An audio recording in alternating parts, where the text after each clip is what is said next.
2016년도에 개봉한 영화 33이라는 영화가 있습니다. 2010년 8월 5일날 칠레에 있는 한 광산이 매몰이 되어서 지하 700m 밑에 33명이라는 사람이 매몰이 되었습니다. 그곳의 온도는 32도 정도가 되고 또 습도는 95% 정도 된다고 합니다. 지금보다 더 많이, 우리가 항상 1년에 한 번씩 겪는 장마철보다 더 덥고 습한 곳에서 그들이 무려 69일 동안 버티면서 생존하게 된 실화를 바탕으로 만들어진 영화입니다. 이 광산이 무너져서 외모되었을 때 거기에 갇힌 사람들은 전부가 다 절망하고 두려워하고 염려하였습니다. 하지만 그들을 이끌고 있었던 작업 반장 그 한 사람으로 인해서 이 사람은 그곳에 있는 사람들이 다 절망해져 있고 또 두려워하고 있고 염려하고 있을 때 그들이 서로 싸우지 못하게 하고 그들이 낙심하지 못하게 하며 그들을 격려하면서 그들을 계속해서 도왔다고 합니다. 그리고 결국 지상과 연락이 닿아서 그들은 69일 만에 기적적으로 구출하게 됩니다. 그 반장은요, 부족한 식량으로 모든 사람들이 버틸 수 있도록 언제 구조될지 모르니까 하루 이틀에 한 번씩 참치 몇 스푼과 비스켓으로만 그들이 버틸 수 있도록 또 먹을 거 가지고 싸우지 않도록 잘 적절하게 조절을 하였고, 불안한 상황 속에서도 그들을 안심시켜서 결국 69일 만에 모두가 다 살아서 구출이 되었으며, 작업 반장인 그 사람은 가장 마지막으로 구출이 되었다고 합니다. 그리고 이들의 구조 장면은요, 전 세계에 반영되기도 했습니다. 여러분, 누구에게나 다 이런 위기 상황은 다 있기 마련입니다. 근데 이 위기 상황 속에서 침착하고 또 경험이 있고 통찰력이 있는 사람이 있다면, 혹은 자신이 그런 사람이라면 이런 위기를 우린 잘 넘어갈 수 있을 것입니다. 그런데 여러분, 하나님의 백성들에게는요, 특징이 있다는 거예요. 그것은 바로 하나님이 보내시고 또 하나님이 세우시고 하나님의 소명을 받은 사람은 믿음으로 나아간다면 반드시 살게 되고 또 모두가 살게 되는 은혜가 있다라는 것입니다. 우리는요, 이 사실을 거의 사람이 살 수 없을 정도로 엉망이 된 예루살렘에서 느헤미야가 해낸 것을 통해서 우리는 볼 수가 있습니다. 우리가 지금까지 느헤미야를 계속 살펴보았는데, 느헤미야가 예루살렘에 처음 갔을 때 어땠습니까? 성전은 건물만 있고 성벽도 없고 문이 없었습니다. 그리고 예루살렘 성문도 불에 다 타서 도둑질이 제 멋대로 활개를 치고 다녔습니다.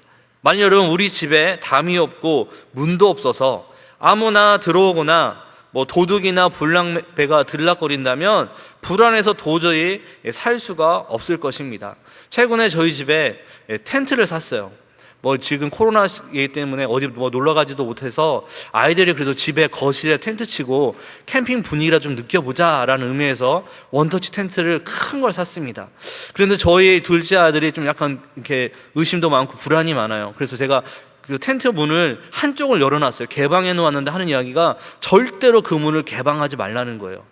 모기가 들어오거나 나박이 들어오거나 하면 어떻게 하냐고, 이 문을 꼭 닫아야 된다고 하면서 저희는 모기장 텐트인데도 불구하고 문을 다 닫고 그 속에서 4명이 잤어요. 저는 자지 않았습니다. 마찬가지로요, 문이 없다면 사람들은 두려워하게 되죠. 걱정하게 되죠. 우리가 지난주에 살펴본 느헤미야 5장은요 내부적인 어려움에 대해서 우리가 말씀을 나누었습니다. 부정부패, 또 기근, 관리들의 과도한 이윤 추구, 이걸로 인해서 백성들 간의 불만이 터졌죠. 그 와중에 성벽 공사는 조금 진행이 되었습니다. 그 과정에 어려우며 누굴 통해서 넘어갔을까요? 바로 느헤미야라는 사람을 통하여서 그의 솔선수범하는 모습을 통하여서 또 그의 기도하는 모습을 통해서 이 일이 내부적 어려움이 잘 해결이 되었습니다. 그런데 여러분, 한 파도가 몰려오면 또 다른 모양의 파도가 닥쳐오기 마련이죠. 이제는 외부로부터의 무서운 음모가 시작이 되었습니다. 굉장히 조밀하고 또 치밀하게 반복적으로 느헤미야를 지금 계속해서 공격하고 있습니다. 본문 말씀에 보니 느헤미야가 성벽 건축을 거의 다 완공하였을 때 성벽 완성에 마무리를 실하는 무리들이 있었어요. 대표적인 사람이 산발락과 도비아였습니다. 이 사람들은 어떻게 해서든 이 성벽 건축이 되지 않기를 바랬습니다. 그래서 집요하게 이 느헤미야를 끌어내리기 위해서 그들은 마지막 안간힘을 쓰고 있는 것입니다. 그래서 이들은 느헤미야를 계속해서 불러냅니다. 그런데 느헤미야는 이상하게 가지 않습니다. 만약 갔다면 성벽 공사는 또 성문은 완성되지 못했을 거예요.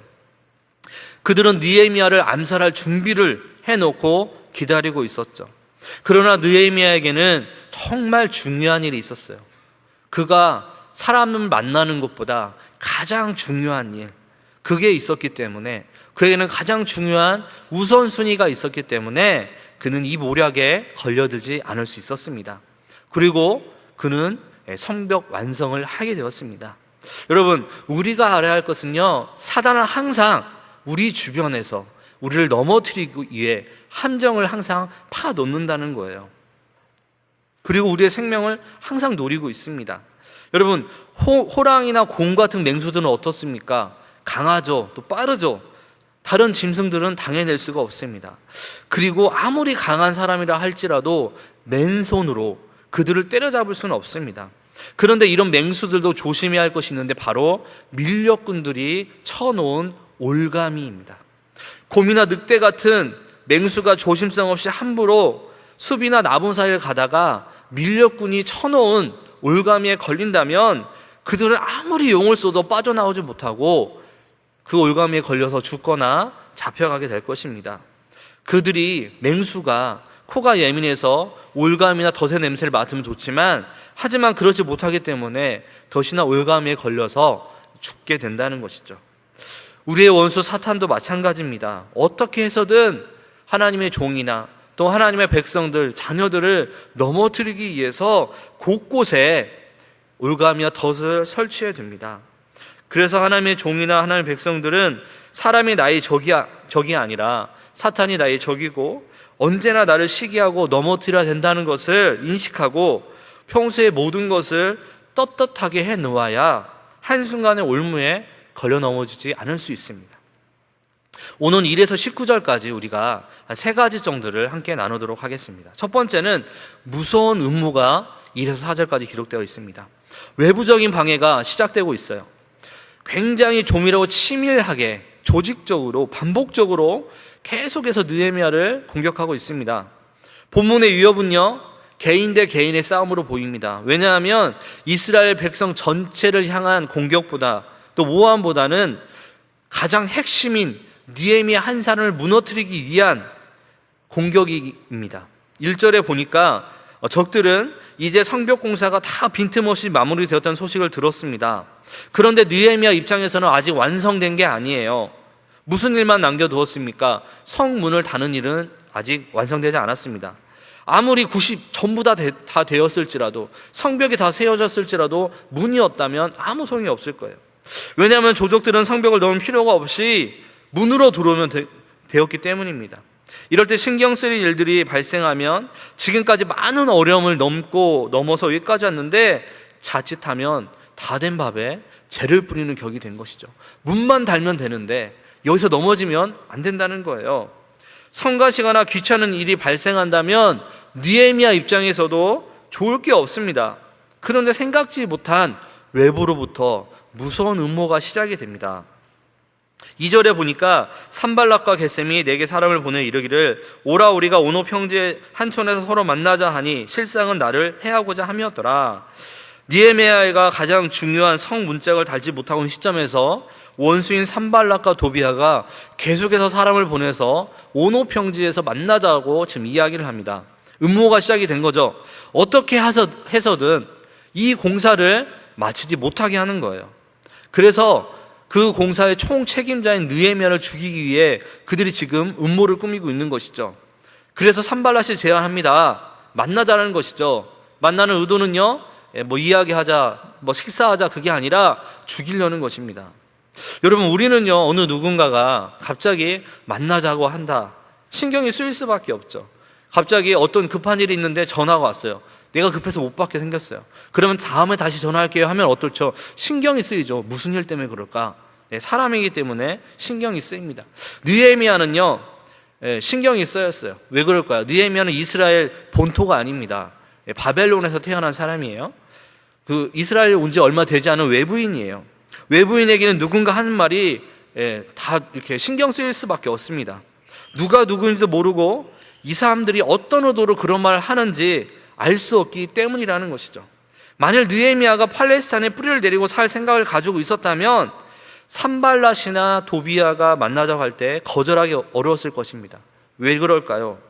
이 사람들을 만나서 관계를 좋게 해야지, 그렇게 해야 앞으로 지내는 것이 좀 편해질지 모르고 그들이 원하는 게 무엇인 들어봐야 그들과의 관계가 좋기 때문입니다.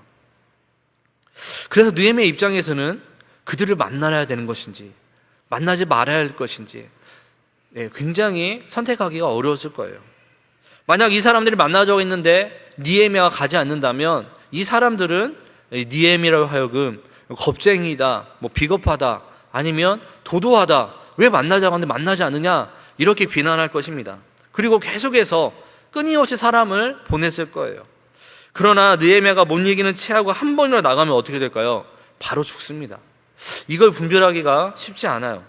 3절에 보니까 내가 그들에게 사자들을 보내 이르기를 내가 이제 큰 역사를 하니 내려가지 못하겠노라.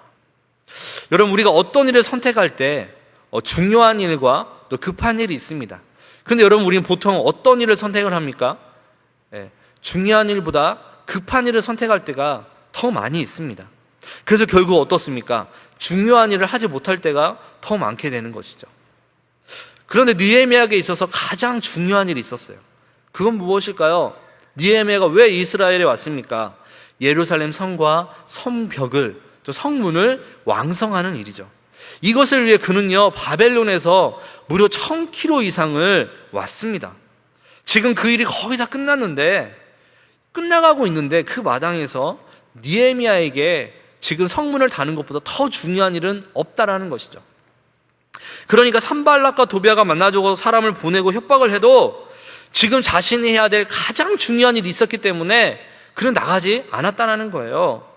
느헤미야 마음속에 우선순위가 있었다는 것이죠. 그렇기 때문에 도비야와 산발랏이 파놓은 함정에 빠지지 않았다는 거예요. 느헤미야에게 가장 중요한 것은 그곳에 사는 본토들과 토박이들과 잘 지내는 것보다는 성벽을 완성하는 것입니다. 이 점이 바로 산발랏이나 도비야가 느헤미야를 자기들처럼 생각하는 것과 다른 점이었습니다. 이 사람들은요, 겉모술수의 대가였어요. 정치가들이었어요. 사람을 만나는 게 굉장히 중요한 일이었다는 것이죠. 그러나 하나님의 사람들은요, 사람들을 만나는 것도 중요하지만 하나님을 만나는 게 더 중요합니다. 그 다음에 하나님을 일하는 게 더 중요하다는 것이죠. 그러니까 아무리 음모를 꾸미고 함정을 파놓아도 만나지 못하는 데는 도리가 없는 것입니다. 느헤미야는 지금 이 하나님의 큰 역사를 하는 와중에 그런 제안을 받아들일 수 없다라고 단호하게 거절을 합니다. 원래 원수의 세력은요, 어떻습니까? 끈질깁니다. 거머리 같습니다. 한 번 들이밀었다가 실패했다고 해서 끝나는 게 아니에요. 계속해서 사람을 보냅니다. 4절에 보니까 그들이 4번이나 이같이 내게 사람을 보내되 나는 꼭같이 대답하였더니 4번씩이나 계속 만나서 사람을 보냈어요. 그런데 느헤미야는 똑같은 대답을 합니다. 자기는 가지 않겠다라는 것이죠. 나에게는 지금 성벽을, 또 성문을 완성하는 게 가장 중요한 일이다라고 이야기한 것입니다. 그러자 어떻게 합니까? 이들은 포기하지 않습니다. 5번째는 종의 손에 봉하지 않는 서신을 보냅니다. 그래서 2번째로 계속적인 위협이 5에서 14절까지 기록되어 있습니다. 5절에 보니까 산발랏이 5번째는 그 종자의 손에 봉하지 않은 편지를 들려 내게 보냈는데, 여러분, 원래 고대에는요, 중요한 서신을 보낼 때 어떻게 할까요? 봉인을 찍어서요, 제3자가 보지 못하도록 합니다. 그런데 편지를 봉하지 않았어요. 이 의도가 무엇일까요, 여러분? 거기 안에 있는 내용을 읽으라는 것이죠. 악성 누모를 써서 사실과 다른 내용을 써가지고 지금 느헤미야를 음모에 빠뜨리려는 것입니다. 나쁜 계략이 담겨져 있는 것이죠. 그 안에 내용을 열어보게 함으로써 느헤미야를 오해하고 느헤미야에 대한 나쁜 소문을 확산시키려고 여론몰이와 여론 작전을 지금 세우는 것입니다. 그래서 전달자나 누구든지 볼 수 있도록 봉인하지 않은 거예요. 여러분, 정치하는 사람들에게 있어서 가장 중요한 게 무엇일까요? 그들에게 또 두려운 건 어떤 것일까요? 바로 악성 루머입니다. 과거 우리나라에서도요, 전혀 근거도 없는 악성 루머로 인해서 선거에서 떨어진 사람도 있습니다. 구약시대 사람들이 특히 다른 사람의 저주를 무서워했던 이유는 저주는 그대로 이루어진다 믿었기 때문에 그 당시에 이 악성 루머는요 되게 무서웠다는 것이죠. 그런데 이런 저주들이 말하자면 악성 루머입니다. 우리나라에 유명하다는 사람들에 대해서 인신공격하는 악성 댓글을 인터넷에 올려버리면 그 즉시 그 사람은 매장됩니다. 심지어 자살까지도 합니다. 어떤 악성 루머가 퍼지면 사람들은 늘 언제나 아니 땐 굴뚝에 연기가 날까 하면서 무엇인가 좋지 않은 것이 있으니까 그런 말이 나올 것이다 라는 쪽으로 생각합니다. 즉 사람들은 언제나 악성 루머가 사실이길 바라는 쪽으로 생각하게 되는 것이죠. 왜냐하면 일단 그 문제는 자기 문제가 아니라는 거예요. 자기는 손해볼 것이 없고 또 다른 사람이 쩔쩔매면서 고통받는 것이 재미있기 때문입니다. 그러나 이것이 다른 사람에겐 재미있을지 몰라도 본인에게는 매우 심각한 일이죠. 목숨이 왔다 갔다 하는 일입니다. 악성 댓글로 인해서 여러분 어떻습니까? 자살하는 연예인들이 많아졌습니다. 요즘 인터넷 연예 게시판에는요, 그래서 연예인 관련 댓글을 달지 못하도록 합니다. 그래서 가장 중요한 것이 평소에 이런 루머가 들리지 않도록 자기 관리를 잘하는 게 또 중요하죠. 편지의 내용은 무엇일까요? 두 가지입니다. 6절에 보니까 그 글에 이르기를 이방 중에도 소문이 있고 가스무도 말하기를 너와 유대 사람들이 모반하려 하여 성벽을 건축한다 하나니 내가 그 말과 같이 왕이 되려 하는도다. 편지의 내용 중 하나는요, 느헤미야가 바벨론의 고위직에 있다가 고향 땅에 와 또 성벽 재건을 의도는요, 자신이 왕이 되려고 하는 거라는 것이죠. 또 다른 내용은 무엇일까요? 7절에 보니까 또 내가 선지자를 세워 예루살렘에서 너를 들어 선전하기를 유다의 왕이 있다 하게 하였으니 지금 이 말이 왕에게 들릴지라 그런즉 너는 이제 오라 함께 의논하자 하였기로. 느헤미야가 자칭 메시아 노릇을 한다는 것을 편지 글에 담고 있다는 것이죠. 첫 번째 루머는요, 왕이 될 것이다. 두 번째는 종교적인 이유를 들어서 메시아 노래를 하는 것이다. 이런 음모를 지금 편지에, 봉하지 않은 편지에 담은 것입니다. 그러니까 당신이 지금 이런 소문의 위기에 있으니 평지로 나와서 그 오해를 한번 풀어봐라 라고 지금 또 음모를 꾸미는 것입니다. 여기에 느헤미야는 어떻게 대응합니까? 8절에 보니까 내가 사람을 보내어 그에게 이르기를 내가 말한 바 이런 일은 없는 일이요 내 마음에서 지어낸 것이라 하였나니. 결국 그들이 노리는 목적을 느헤미야가 알아차렸습니다. 첫 번째는 느헤미야로 하여금 왕의 두려움을 사기 위해서 두려운 마음으로 공사를 중지시키는 목적이 그들에게 있는 것이죠. 이것은 오늘날 성도들에게도 가장 잘 먹히는 주도적인 전략입니다. 사단이 가장 잘 쓰는 전략이 무엇입니까, 여러분? 두려운 마음을 주는 거예요. 여러분, 이 두려운 마음은요, 사람에게 있는 자연스러운 마음입니다. 우리 인간의 본성이요, 두려움과 근심입니다. 에덴 동산에서 인간은요, 아무 염려와 근심 없이 살았습니다. 하나님의 통치 안에서 행복하게 잘 살았습니다. 그런데 선악과를 따먹으면서부터 죄가 들어옵니다. 제일 먼저 그 죄의 증상이 어떤 것이냐면 심정의 변화가 생겼습니다. 하나님이 묻습니다. 아담아, 내가 어디에 있느냐? 하나님이 죄짓고 쓰면 아담을 부르고 찾습니다. 아담이 이야기합니다. 내가 벗었으므로 두려워하여 숨었느니라. 두려움은 타락하고 죄지은 인간에게 처음 찾아온 상태입니다. 그래서 두려움을 갖고 염려와 근심에 묶이는 것 자체는 죄가 아니에요. 어쩌면 인간에게는 자연스러운 거예요. 우리는 두려움과 근심 없이는 살아갈 수 없습니다. 그래서 우리는 어떻게 해야 할까요? 이렇게 살아야 할까요? 그 두려움과 근심을 하나님 앞에 갖고 나가 서는 것입니다. 그게 무엇입니까? 기도이고 그게 믿음이라는 것이죠. 그런데 사단이 주로 쓰는 방식은 우리 속에 있는 그 두려움을 계속해서 건드는 거예요. 너 이렇게 되면 이렇게 될 수 있다. 주저하게 만들고 나아가지 못하게 사단이 계속해서 공격을 합니다. 그렇게 심해지면 어떡합니까? 뇌 구조를 자극해서 공황장애에 빠지게 합니다. 그리고 영적인 공황장애에 빠집니다. 심각하게 되죠. 당장 죽을 것 같은 위기가 몰려옵니다. 그럴 때는 못 앉아있고 뛰쳐나갑니다. 그게 심해지면 스스로 목숨을 내어놓는 안타까운 일도 생기게 된다는 것이죠. 자꾸 인간은요, 사단의 유혹과 두려움에 함몰되기 시작됩니다. 오늘 교회에서 제일 필요한 게 데살로니가 전서에 보면 데살로니가 교회처럼 사랑에 쓰고 소망의 인내, 믿음의 역사입니다. 교회에서는 믿음의 역사가 중요한 신앙의 척도 중에 하나입니다. 그래서 우리 앞에 예상되고 계산되는 모든 두려움을 우린 걷어내야 할 것입니다. 이렇게 하면 내 인생이 어떻게 될까? 내가 갖고 있는 것이 없는데, 나는 준비된 게 없는데, 가진 게 없는데, 일이 잘못되면 어떻게 하지? 그래서 한 발자국도 전진하지 못하게 만듭니다. 결국 산발랏이 느헤미야를 넘어뜨리기 위한 묘수도 바로 두려움이라는 것이죠. 바벨론 왕을 두렵게 만들고 사람들의 여론을 두렵게 해서 두려움의 동굴에서 질식해서 하나님의 역사를 이루지 못하게 만드는 것입니다. 그런데 여러분, 이 느헤미야 대단한 사람이에요. 이 느헤미야는 달랐습니다. 물론 그도 두려움은 있을 거예요. 그래서 두려움을 이야기합니다. 여러분, 무섭게 싸우는 격투기 선수들 인터뷰 기사를 읽어보면 아무리 잘 싸우는 베테랑 선수라 할지라도 링에 오를 때 맞을까봐 두렵다라는 거예요. 아주 싸움을 잘하는 사람도. 그래서 맞지 않기 위해서 최대한 빨리 상대를 쓰러뜨린다고 합니다. 누구나 공포는요, 본질상 떨쳐낼 수 없는 숙명적인 관계입니다. 우리 교회 한 집사님이요, 둘째를 출산해서 아이를 아주 잘 낳았어요. 뱃속에 있을 때는 아무 이상이 없었어요. 그런데 태어나고 보니까 문제가 있다는 거예요. 숨을 못 쉰다는 거예요, 아이가. 그래서 저희 교회에서 저희가 합심해서 기도를 하였습니다.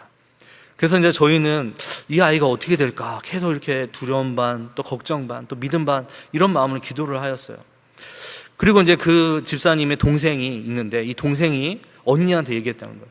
계속 울면서 언니는 왜 울지 않아? 그랬더니 이 언니의 대답이, 주신 분도 하나님이시고 치유하시는 분도 하나님이신데 하나님 나에게 준 선물인데 데리고 간다고 해서 내가 왜 슬퍼하겠느냐라는 말을 한다는 것입니다. 저는 참 그 이야기를 듣고 감동을 받았어요. 주신 이도 여호와시오, 취하신 이도 여호와시니 여호와의 이름을 찬양할지다. 욥의 고백이죠. 하나님의 주권을 인정한 것입니다. 결국 그 아이는 어떻게 됐을까요? 아주 멀쩡합니다. 아주 잘 뛰어다니고요, 아주 힘도 세고요, 교회 예배에 계속 잘 나오고 있습니다. 여러분, 바울은 디모데에게 이렇게 말합니다. 디모데후서 1장 7절에서 하나님이 우리에게 주시는 마음은 두려움이 아니요 오직 능력과 사랑과 절제니라. 두려움은요, 하나님 주시는 마음이 아니라고 바울은 고백합니다. 복음을 위해서 지금 감옥에 갇힌 바울이요, 감옥 밖에 있는 디모데에게 이런 편지를 보낸 것입니다. 두려움을 이기고 하나님의 능력과 사랑에 힘입어 담대하라는 것이죠. 바울은 지금 우리에게도 이렇게 말합니다. 두려움을 이기십시오. 하나님의 능력을 힘입어 담대하시기 바랍니다. 10절에 이후에 무에다벨의 손자 들리아의 아들 스마야가 두문불출하기로 내가 그 집에 가니 그가 이르기를 그들이 너를 죽이러 올 터이니 우리가 하나님의 전으로 가서 외소 안에 머물고 그 문을 닫자 저들이 반드시 밤에 와서 너를 죽이리라 하기로. 그들은 첫 번째 전략이 먹지 않자 두 번째 전략으로 들어갑니다. 여러분, 사단이요, 한번 실패했다가 에이 안 된다 그만둘까요? 아닙니다. 플랜 A가 안 되면 플랜 B의 계획을 세우는 게 사단입니다. 갑자기 스마야가 등장을 합니다. 느헤미야가 그 집에 가니 그가 이르기를 그들이 너를 죽일 것이다. 그러니 얼른 하나님의 전에 와서 외소 안에 머물러라. 일정한 장소를 내가 은시적으로 주겠다라고 그렇게 이야기를 합니다. 어떻게 생각하면요, 스마야의 말은 참 고마운 것이죠. 즉 느헤미야를 위해서 하나님의 말씀을 전해준 것처럼 보일 수도 있어요. 또 성전 안에 피하면 안전하다라고 가르쳐 준 것이죠. 느헤미야는 처음에 이것이 산발렛의 계량인지 몰랐습니다. 그는 단지 이렇게 생각한 것이죠. 내가 뭐라고, 나 같은 게 죽으면 죽는 것이지 무엇 때문에 또 성전에 피할까, 이런 생각을 한 것이죠. 그런데 산발렛의 계략은 느헤미야가 무서워서 도망쳤다고 하여 다른 유대인들에게 그런 소문을 내기 위함이었습니다. 여러분, 여기서 외소라는 곳은요, 제사장만 들어갈 수 있는 곳이에요. 정치인들, 일반인들은 들어가지 못해요.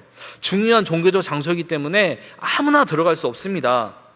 그런데 느헤미야는 그들의 계략에 또 이번에도 넘어가지 않았습니다. 나중에 알고 보니까 스마야 제사장이 산발렛으로부터 돈을 받고 거짓 예언을 한 것이죠.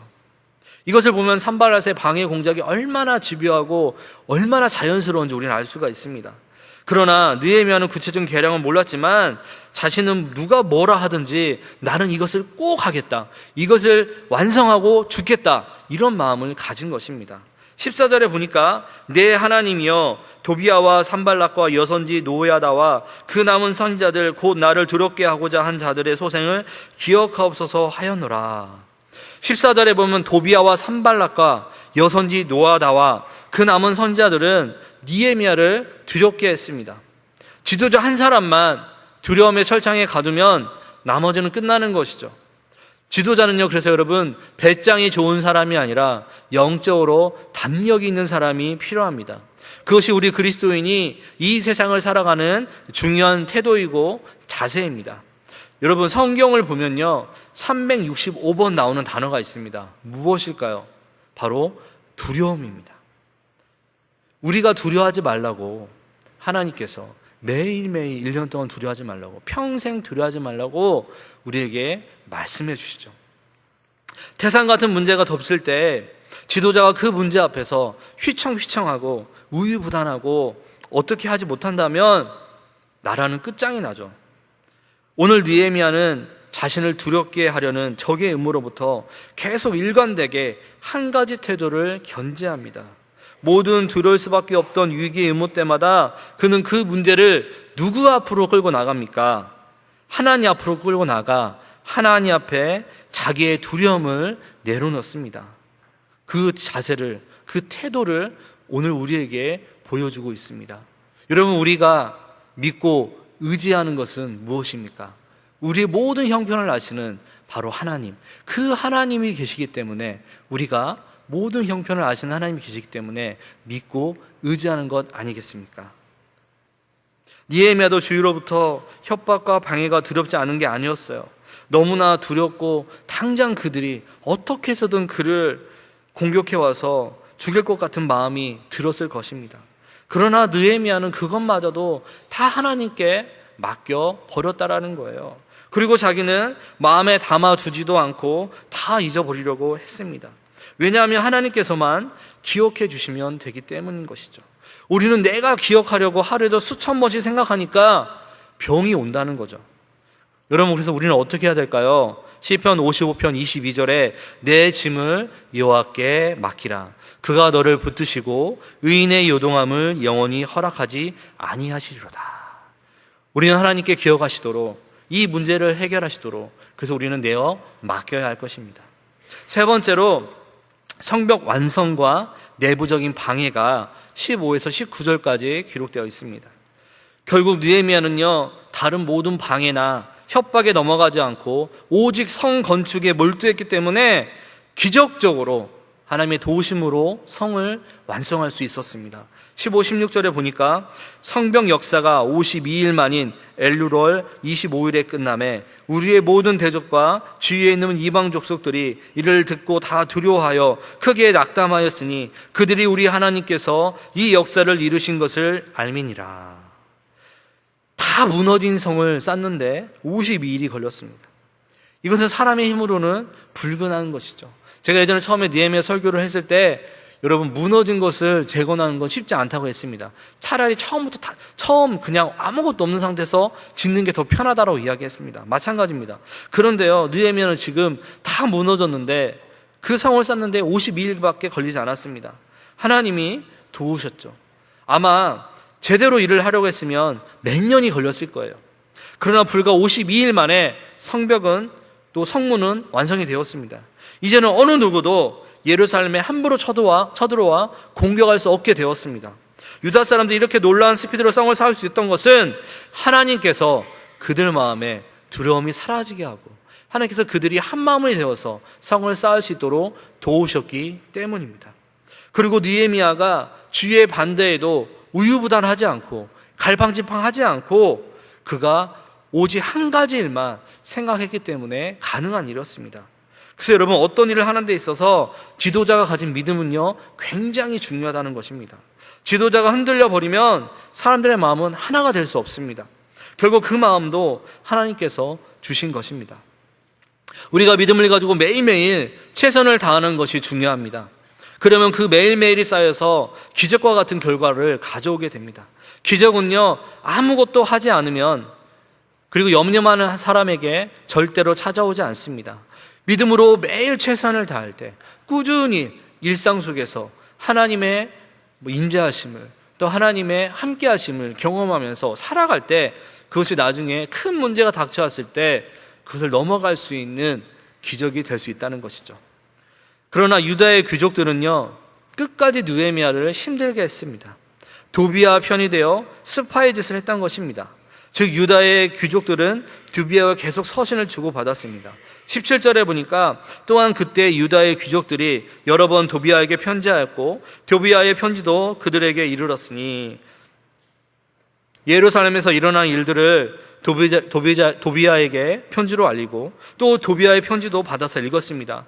유다의 귀족들이 그렇게 한 이유는 자기들 생각했을 때 이 도비아가 그렇게까지 나쁘지 않겠다 생각하기 때문에 그러지 않았을까요? 자기들은 오랫동안 함께 지낸 사이고 느헤미야는 이제 온 지 얼마 되지 않았기 때문에 느헤미야의 말을 따르지 않았다는 것이죠.